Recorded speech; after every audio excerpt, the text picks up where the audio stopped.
नमस्कार दोस्तों, स्वागत है आपका हमारे YouTube चैनल जीके ट्रैकर पे। देखिए फ्रेंड्स, आज के इस वीडियो में हम बात करेंगे जो हमारी एक सीरीज़ है जीके बुकवाइज सीरीज़, और जिसके अंतर्गत हम सबसे पहले एनसीईआरटी सार संग्रह को कवर कर रहे थे। ये हमारा इस सीरीज़ का 14वां पार्ट है और आज के इस वीडियो में जो प्रमुख आंदोलन थे उनसे जुड़े हुए प्रश्नों को हम यहाँ पे कवर करेंगे। यहाँ पे हम रॉलेट एक्ट से जो क्वेश्चन बनते हैं, जलियांवाला बाग जो हत्याकांड है वहाँ से क्वेश्चन, जो आपका असहयोग आंदोलन है, साइमन कमीशन, गांधी इरविन समझौता, गोलमेज सम्मेलन, इन सभी से आपके काफ़ी सारे क्वेश्चन बनते हैं। उन सभी महत्वपूर्ण प्रश्नों को हम आज के इस वीडियो में देखेंगे। तो चलिए फ्रेंड्स, आज के इस वीडियो को शुरू करते हैं। और अगर आपने अभी तक इस सीरीज़ के जो प्रीवियस 13 पार्ट्स हैं उनको नहीं देखा है, आप उन्हें प्लेलिस्ट में जाके देख सकते हैं। चलिए शुरू करेंगे। पहला प्रश्न है हमारा, ब्रिटिश शासन द्वारा मार्च 1919 में लाए गए रोलेट एक्ट का मुख्य उद्देश्य क्या था? देखिए, रोलेट एक्ट जो था, जिसे काला कानून कहा गया गांधी जी के द्वारा, इसका मेन उद्देश्य था क्रांतिकारियों का दमन करना। ठीक है। नेक्स्ट है, रॉलेट एक्ट के समय भारत का वायसरॉय कौन था? जब रॉलेट एक्ट लाया गया उस समय भारत का वायसरॉय था यहाँ पे चेम्स फोर्ड। तो ये आपको याद रखना है, पूछा जाता है। ठीक है, भारत का वायसरॉय कौन था? चेम्स फोर्ड। यह जो कानून था ये आया कब था? तो देखिए, इसके बारे में थोड़ा सा जान लेते हैं। यह जो कानून था रोलेट एक्ट, ये 1917 में एक कमेटी बनाई गई थी। ठीक है, एक समिति का गठन किया गया 1917 में, जिसका अध्यक्ष था सिडनी रॉलेट। ठीक है, सिडनी रॉलेट की अध्यक्षता में एक समिति बनी 1917 में। इसने अपनी सिफारिशें दी और इसकी सिफारिशों पे ही 1919 में कानून बना, जिसे इसी के नाम पे रॉलेट एक्ट कहा गया। ठीक है, तो अगर आपको समिति पूछेगा 1917 और कानून पूछेगा, रॉलेट एक्ट पूछेगा, तो 1919 में। ठीक है, यह कानून लागू हुआ आपका 19 मार्च 1919 में। ठीक है, तो ये आपको ध्यान रखना है, इंपॉर्टेंट क्वेश्चन है। चलिए, इसी कानून को काला कानून भी कहा गया और इसी को बिना वकील, बिना अपील और बिना दलील का कानून भी कहा जाता था। चलिए, नेक्स्ट है, रॉलेट एक्ट के विरोध में किसके द्वारा देशव्यापी सत्याग्रह चलाने का निर्णय लिया गया था? इस कानून के अगेंस्ट में जो आंदोलन चलाने का निर्णय लिया वो महात्मा गांधी ने लिया था। ये इंपॉर्टेंट क्वेश्चन है और एक फैक्ट आपको याद रखना है। क्वेश्चन बनता है, रॉलेट एक्ट के विरोध में गांधी जी ने देशव्यापी हड़ताल कब करवाई थी? तो डेट याद रखनी है, 6 अप्रैल 1919 को गांधी जी ने इस कानून के खिलाफ पूरे देश में हड़ताल करवाई थी। ठीक है। नेक्स्ट है, रॉलेट एक्ट के विरोध में किसके द्वारा लगान न देने का सुझाव दिया गया था? तो इस एक्ट के विरोध में किसने कहा था कि हमें अब लगान नहीं देना चाहिए? ये सुझाव दिया था स्वामी श्रद्धानंद ने। जलियांवाला बाग हत्याकांड के पहले कौन सी महत्वपूर्ण घटना घटी थी? देखिए, जलियांवाला बाग हत्याकांड के पहले जो महत्वपूर्ण घटना थी वो थी रॉलेट एक्ट का पारित होना। ठीक है, तो ये आपको ध्यान रखना है। इसी एक्ट के विरोध में जनसभाएं होनी शुरू हुई थी। इसी एक्ट के विरोध में जो पंजाब के 2 फेमस नेता थे, वहां पे सैफुद्दीन किचलू और डॉक्टर सत्यपाल, उन दोनों को गिरफ्तार किया गया और उसी के बाद जलियांवाला बाग हत्याकांड होता है। नेक्स्ट है, जलियांवाला बाग हत्याकांड कब हुआ था? सही आंसर होगा 13 अप्रैल 1919 को जलियांवाला बाग हत्याकांड हुआ था। देखिए, हुआ क्या था, जो पंजाब के 2 फेमस नेता थे, डॉक्टर सैफुद्दीन किचलू और डॉक्टर सत्यपाल, उनकी गिरफ्तारी की गई और उनकी गिरफ्तारी के विरोध में अमृतसर में जो जलियांवाला बाग है वहां पे एक जनसभा का आयोजन किया गया। ठीक है, उन दोनों नेताओं की गिरफ्तारी के विरोध में उसी जो जनसभा थी वहां पे जनरल डायर ने गोलियां चलवा दी थी। ठीक है, तो ये था आपका जलियांवाला बाग हत्याकांड। नेक्स्ट है, जलियांवाला बाग हत्याकांड के विरोध में किस भारतीय ने वायसरॉय की कार्यकारिणी परिषद से इस्तीफा दे दिया था? जो वायसरॉय की कार्यकारिणी परिषद थी उसमें से के शंकरन नायर ने अपना रेजिग्नेशन दे दिया था, इस्तीफा इन्होंने दे दिया था। इंपॉर्टेंट है, पूछा जाता है इनका नाम कि किसने जो वायसरॉय की कार्यकारिणी है उसमें से इस्तीफा दिया। के शंकरन नायर ने इस्तीफा दे दिया था। इसी हत्याकांड के बाद यहाँ पे जो रविंद्रनाथ टैगोर थे उन्होंने अपनी नाइट की उपाधि, यानी कि जो उनकी सर की उपाधि थी वो लौटा दी थी। जो जमनालाल बजाज थे उन्होंने अपनी राय बहादुर की उपाधि लौटा दी थी। ठीक है, नेक्स्ट है जलियांवाला बाग हत्याकांड की जांच हेतु ब्रिटिश सरकार द्वारा किस कमेटी का गठन किया गया था। जब यह घटना घटी तो अंग्रेजों के द्वारा एक कमेटी बनाई गई, हंटर कमेटी। पूछा जाता है 1919 में गठित हंटर कमेटी का संबंध किससे है, तो ये जलियांवाला बाग हत्याकांड की जांच के लिए इस कमेटी का गठन किया गया था। ठीक है, और इस कमेटी के बाद जो कांग्रेस थी, कांग्रेस ने भी एक कमेटी का गठन किया और उसकी अध्यक्षता मदन मोहन मालवीय के द्वारा की गई। तो दोनों बातें आपको याद रखनी है। अंग्रेजों ने जलियांवाला बाग हत्याकांड के लिए कौन सी कमेटी बनाई, हंटर कमेटी। ठीक है, और जो कांग्रेस थी, कांग्रेस ने किसकी अध्यक्षता में कमेटी बनाई, मदन मोहन मालवीय की अध्यक्षता में कमेटी बनाई थी। किसने, कांग्रेस ने। ठीक है, एक और चीज आपको ध्यान रखनी है, जब इस हंटर कमेटी ने अपनी रिपोर्ट दी जांच करने के बाद, तो उस रिपोर्ट को लीपापोती, सरकारी लीपापोती किसने कहा था, तो महात्मा गांधी ने कहा था। ठीक है, कि ये जो कमेटी है ये एक सरकारी लीपापोती यहां पे कर रही है, तो ये आपको ध्यान रखना है। और ये जो कांग्रेस की कमेटी थी, इसके अंदर जो अन्य सदस्य थे उनमें प्रमुख थे मोतीलाल नेहरू और महात्मा गांधी। नेक्स्ट है भारत में चलाए गए खिलाफत आंदोलन का प्रमुख कारण क्या था। देखिए, भारत में जो खिलाफत आंदोलन चला, इसका प्रमुख कारण था तुर्की में खलीफा पद को इंग्लैंड द्वारा समाप्त किया जाना। देखिए, इंग्लैंड ने क्या किया, ब्रिटेन ने जो तुर्की के अंदर खलीफा पद था उसको समाप्त किया, जो तुर्की का शासक था कमाल पाशा, उसके द्वारा।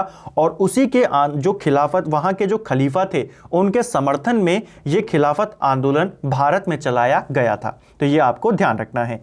एक और चीज़ ध्यान रखना, खिलाफत दिवस, पूरे देश में खिलाफत दिवस कब मनाया गया, पूछा जा सकता है। तो ये मनाया गया 17 अक्टूबर 1919 को पूरे देश में खिलाफत दिवस मनाया गया था। ठीक है, नेक्स्ट है 1919 में दिल्ली में आयोजित अखिल भारतीय खिलाफत कमेटी की अध्यक्षता किसने करी थी। यह अध्यक्षता महात्मा गांधी ने करी थी, यह आपको ध्यान रखना है। यह जो बैठक हुई ये आपके 23 नवंबर को होती है 1919 में। इतनी डेट नहीं पूछी जाती है, बस आपको याद रखना है जो अखिल भारतीय खिलाफत कमेटी की बैठक हुई दिल्ली में, उसके अध्यक्ष महात्मा गांधी थे।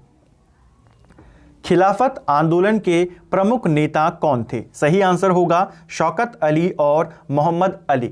ये दोनों क्या थे, खिलाफत आंदोलन के दो प्रमुख नेता थे। ठीक है, और यही मोहम्मद अली थे जिनको जो असहयोग आंदोलन गांधी जी ने चलाया था उसके दौरान सबसे पहले जिसे गिरफ्तार किया गया तो मोहम्मद अली को गिरफ्तार किया गया था।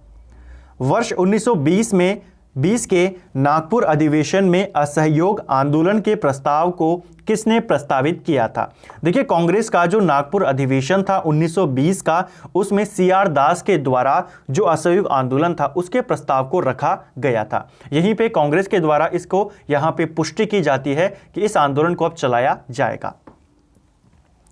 नेक्स्ट है महात्मा गांधी द्वारा चलाया गया प्रथम जन आंदोलन कौन सा था। तो गांधी जी के द्वारा चलाया गया पहला जन आंदोलन असहयोग आंदोलन था। यह आपको ध्यान रखना है, इंपॉर्टेंट क्वेश्चन है। इस आंदोलन की शुरुआत 1 अगस्त 1920 को होती है और 11 फरवरी 1922 को असहयोग आंदोलन गांधी जी समाप्त कर देते हैं, स्थगित कर देते हैं।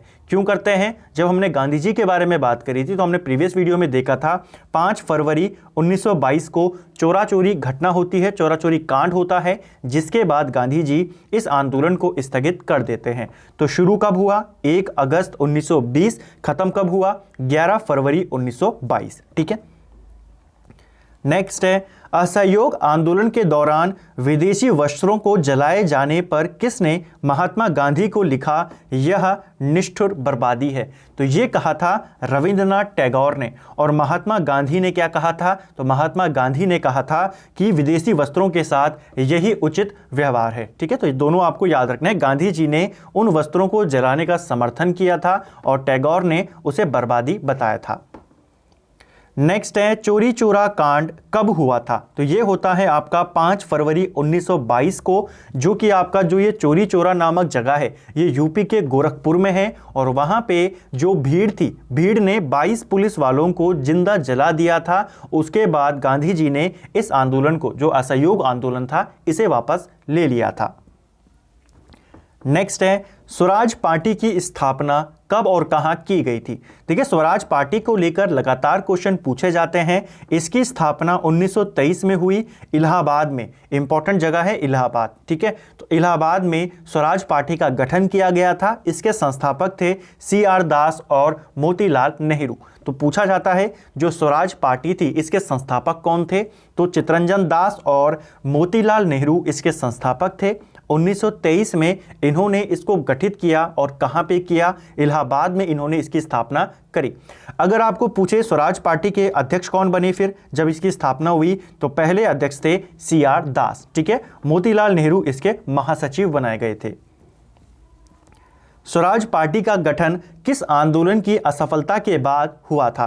देखिए स्वराज पार्टी का गठन अभी हमने पढ़ा 1923 में हुआ, और ये जो हुआ गठन असहयोग आंदोलन की असफलता के बाद इसका गठन किया गया था, ठीक है। तो ये आपको ध्यान रखना है। नेक्स्ट है हमारा महात्मा गांधी और CR दास व मोतीलाल नेहरू के मध्य गांधी दास पैक्ट कब हुआ था। तो गांधी दास पैक्ट ये हुआ नवंबर 1924 में। इंपॉर्टेंट क्वेश्चन है, आपको ध्यान रखना है, ठीक है। गांधी दास पैक्ट। सेंट्रल लेजिस्लेटिव असेंबली के प्रथम भारतीय अध्यक्ष कौन थे। देखिए जो सेंट्रल लेजिस्लेटिव असेंबली है इसके पहले भारतीय अध्यक्ष बने थे विट्ठल भाई पटेल। ये 1925 में इस असेंबली के अध्यक्ष बनाए गए, और जब 1929 में भगत सिंह और उनके जो साथी थे बटुकेश्वर दत्त, उन्होंने असेंबली पे बम फेंका, उस समय असेंबली के अध्यक्ष कौन थे, विट्ठल भाई पटेल ही थे। तो दोनों क्वेश्चन इंपॉर्टेंट है, आपको दोनों बातें याद रखनी है। नेक्स्ट है 1929 में कांग्रेस के लाहौर अधिवेशन की अध्यक्षता किसने करी थी। देखिए कांग्रेस का जो लाहौर अधिवेशन था 1929 का, इसे एक ऐतिहासिक अधिवेशन माना जाता है। इसके अध्यक्ष जवाहरलाल नेहरू थे, ठीक है।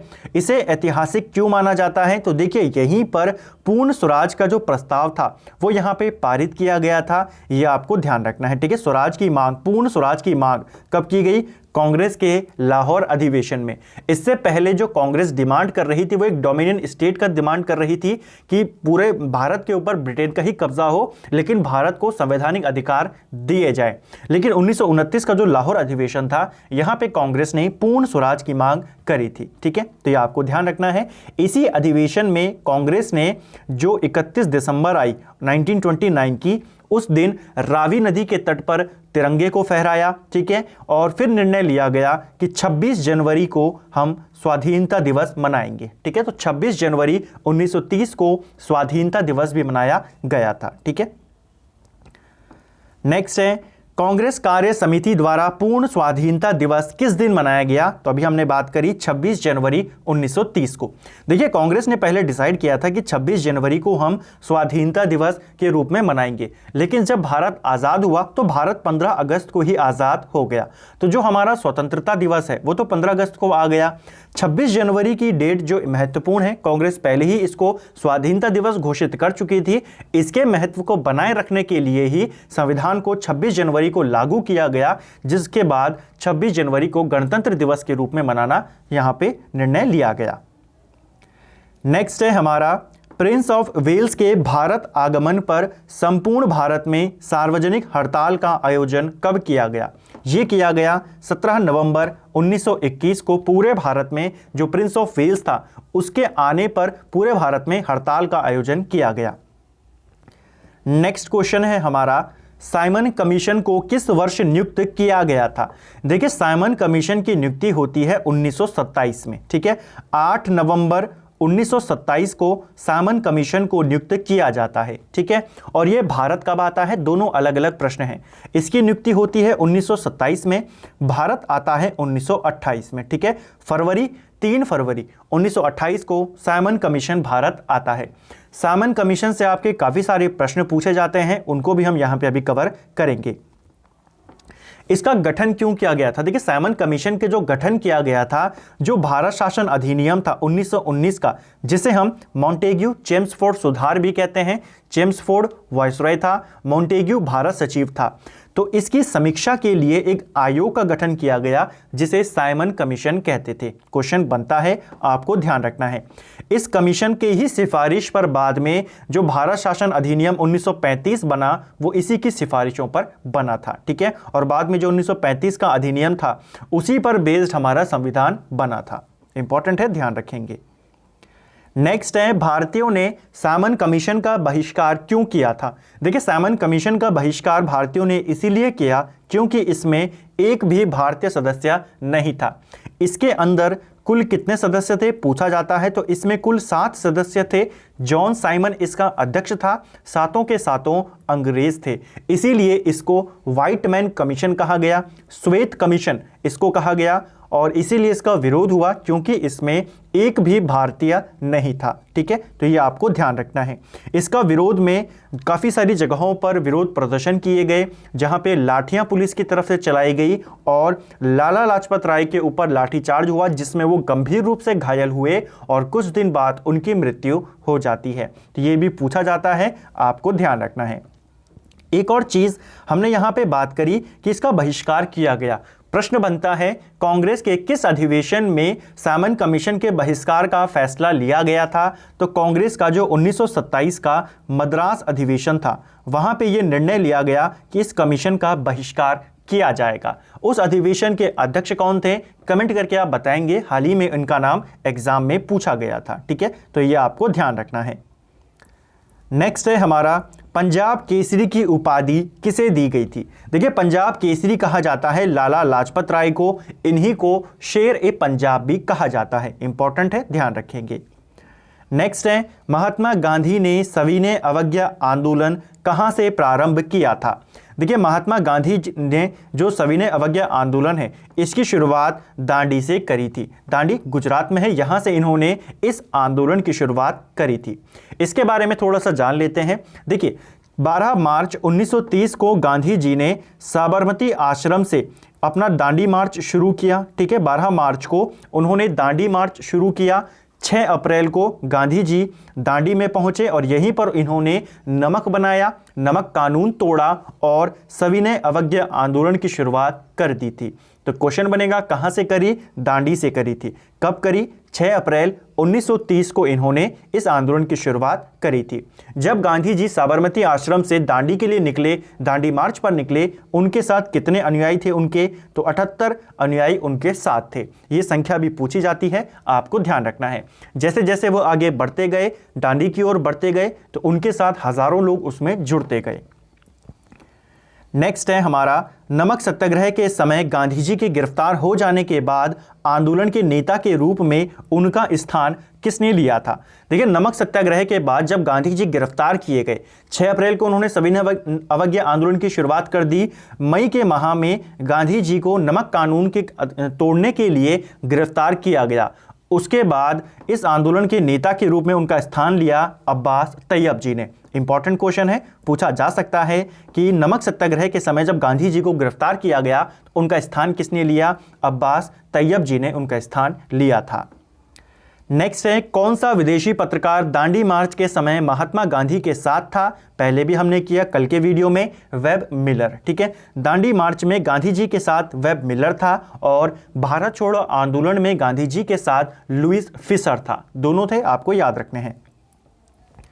नेक्स्ट है, लाल कुर्ती आंदोलन किसके द्वारा प्रारंभ किया गया था। देखिए, लाल कुर्ती आंदोलन यहां खान अब्दुल गफार खान के द्वारा इसकी शुरुआत की गई थी। इंपॉर्टेंट है, ध्यान रखेंगे। आचार्य विनोबा भावे किस आंदोलन में शामिल होने के कारण पहली बार गिरफ्तार हुए थे। तो पहली बार आचार्य विनोबा भावे को सविनय अवज्ञा आंदोलन के दौरान ही गिरफ्तार किया गया था।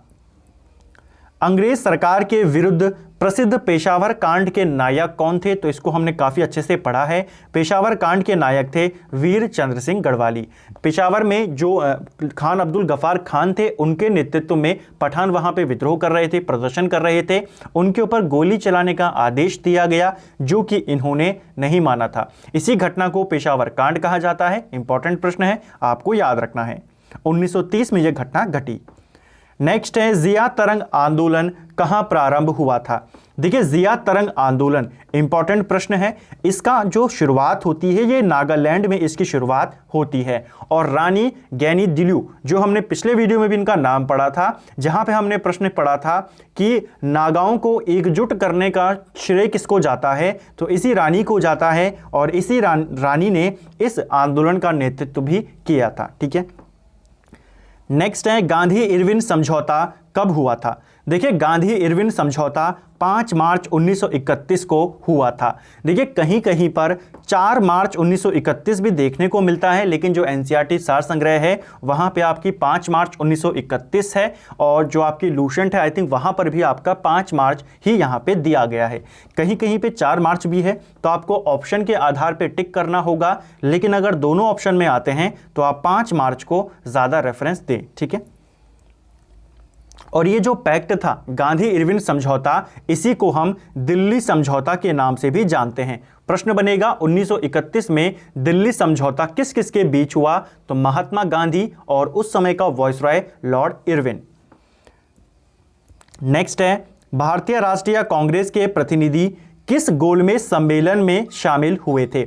देखिए कुल मिला के 3 गोलमेज सम्मेलन होते हैं, ये आप जानते हैं। कांग्रेस ने केवल एक सम्मेलन में हिस्सा लिया था जो कि द्वितीय गोलमेज सम्मेलन था। ठीक है, और इस सम्मेलन में कांग्रेस का प्रतिनिधित्व किसने किया था, महात्मा गांधी ने किया था। तो इंपॉर्टेंट क्वेश्चन है, ध्यान रखेंगे। जो आपके 3 गोलमेज सम्मेलन हुए, पहला, दूसरा, तीसरा। जो पहला गोलमेज सम्मेलन था ये 1930 में हुआ, कांग्रेस ने इसमें हिस्सा नहीं लिया। दूसरा गोलमेज सम्मेलन 1931 में हुआ, इसमें कांग्रेस की तरफ से गांधी जी ने हिस्सा लिया। और तीसरा गोलमेज सम्मेलन आपका 1932 में हुआ, जिसका भी कांग्रेस ने इसमें हिस्सा नहीं लिया। तो कांग्रेस ने केवल एक में हिस्सा लिया। वह भारतीय जिन्होंने तीनों में लिया उनका नाम BR अम्बेडकर था।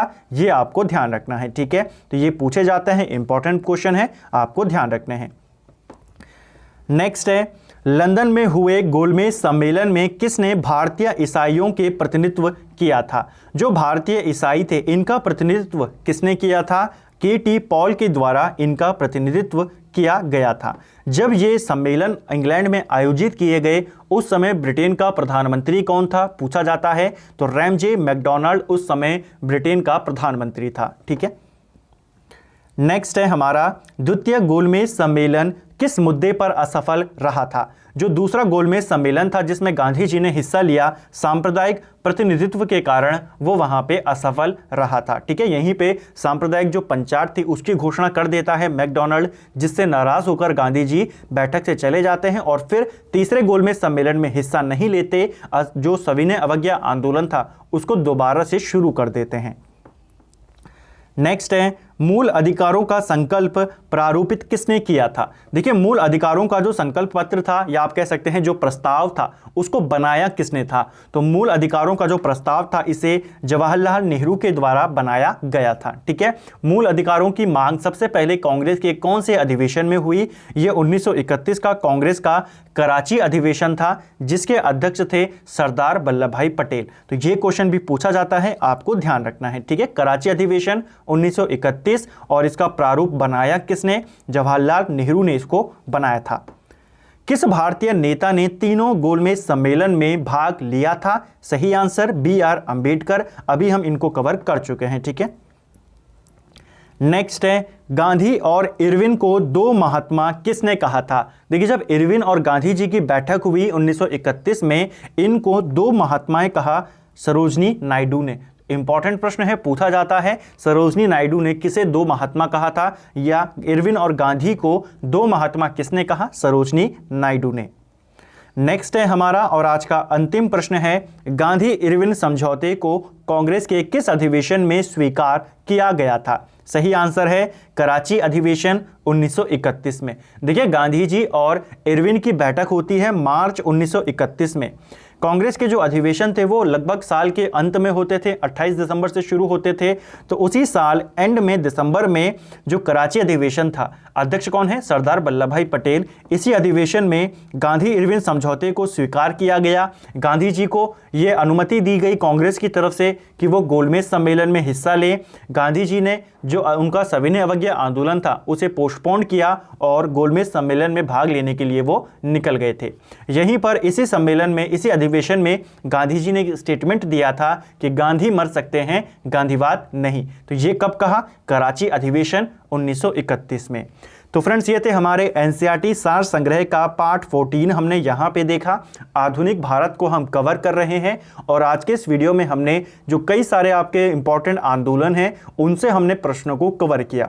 रोलेट एक्ट, जलियांवाला बाग हत्याकांड हो, चाहे खिलाफत आंदोलन हो, असहयोग आंदोलन हो, साइमन कमीशन, गांधी इरविन समझौता और गोलमेज सम्मेलन, बहुत सारे प्रश्न यहाँ से आपके बनते थे। सभी प्रश्नों को हमने इस वीडियो के अंदर कवर किया। यहाँ से आपकी आधुनिक भारत की 3 वीडियोस और आएंगी और आपका पूरा आधुनिक भारत एनसीईआरटी सार संग्रह कंप्लीट हो जाएगा।